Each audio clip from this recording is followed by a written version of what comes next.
మీకు నియోజకవర్గంలో నేనున్నాను, జిల్లాలో కమలాకర్ గారు ఎంపీ ఉన్నారు, రాష్ట్రంలో జగన్మోహన్ రెడ్డి గారు ఉన్నారు కూడా అందరికీ తెలియజేస్తున్నాం. మన పార్టీకి పోరాటాలు కొత్త కాదు, మన పార్టీ పోరాటంలో నుంచి పుట్టిన పార్టీ, ప్రజల కోసం పుట్టిన పార్టీ.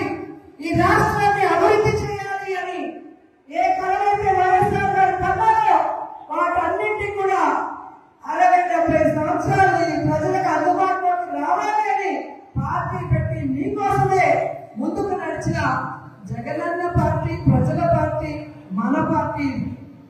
ఎందుకు నేను ఇంతగా చెప్తున్నానంటే ఈరోజు జగనన్న అనుకున్నవన్నీ సాధించాడు. ఆయన బిజినెస్ మ్యాన్ గా సక్సెస్ఫుల్, ఆయన ఫ్యామిలీ మ్యాన్ గా సక్సెస్ఫుల్, ఆయన సీఎం గా సక్సెస్ఫుల్. ఇంకేమవసరం ఉంది?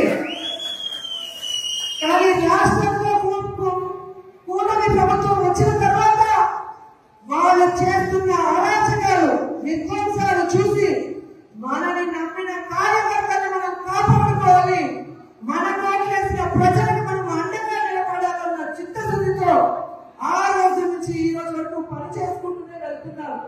అలాంటి వ్యక్తి కోసం మనం పరిచయం ఉంటాం. మరి ఎవడో కేసు పెడతాడని ఒకడు, ఎవడో జైల్లో పెడతాడని ఒకడు, ఒకడు ఉద్యోగం తీసేస్తాడని ఒకడు, ఇలా భయపెడుతూ మనల్ని ఇంట్లో కూర్చోబెట్టాలనుకుంటున్న కూటమి ప్రభుత్వానికి మనం చెప్పాల్సింది ఒకటే, నువ్వు కేసు పెడతావా పెట్టు, జైల్లో పెట్టు,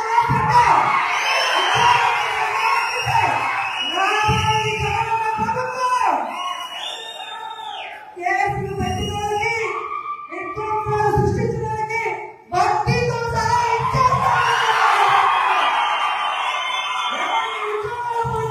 అందరికీ కూడా గుర్తులో ఉపయోగం చేసే వాళ్ళకు ఉద్యోగాలు వస్తాయి. ఎవరైతే ప్రభుత్వంలో ఇబ్బంది పడ్డారో ఆ ఇబ్బందుల నుంచి వారికి బయటపడేసి వాళ్ళకి ఫస్ట్ ప్రయారిటీ ఇస్తామని కూడా ఈ సందర్భంగా తెలియజేసుకుంటున్నాం. ఇప్పటికే జగన్మోహన్ రెడ్డి గారు ప్రకటించిన విధంగా రైతులకి అండగా రాష్ట్ర వ్యాప్తంగా మొన్ననే పోరాటం జరిగింది. రేపు ఈ విద్యుత్ బిల్లుల పెంప మీద రాష్ట్ర వ్యాప్తంగా నియోజకాల వారీగా ఉద్యమం జరుగుతుంది.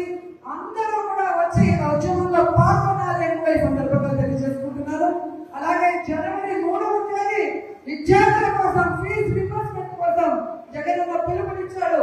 అందులో కూడా మనం అందరం పాల్గొనాలి, ఈ ప్రభుత్వానికి బుద్ధి చెప్పాలని కూడా ఈ సందర్భంగా తెలియజేసుకుంటున్నాను. ఎందుకంటే మనం సైలెంట్ గా ఉంటే పచ్చ ఛానల్లో అబద్ధాలు చెప్పడం తప్ప ఇంకోటి చేయదు. ప్రజలు ఎలా ఇబ్బంది పడుతున్నారు, విద్యార్థులు ఎలా మోసపోయారు, మహిళలు ఎలా కన్నీళ్లు పెడుతున్నారో రాష్ట్రం అంతా తెలియాలి. ఒక ఉద్యమంగా ఈ కూటమి ప్రభుత్వాన్ని ముంచేయాలని కూడా ఈ సందర్భంగా తెలియజేస్తున్నారు. ఈరోజు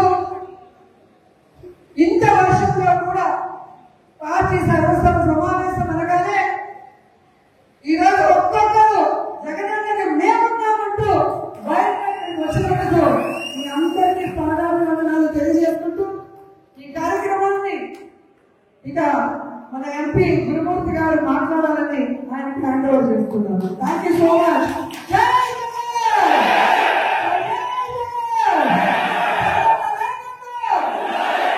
Please subscribe Dot News.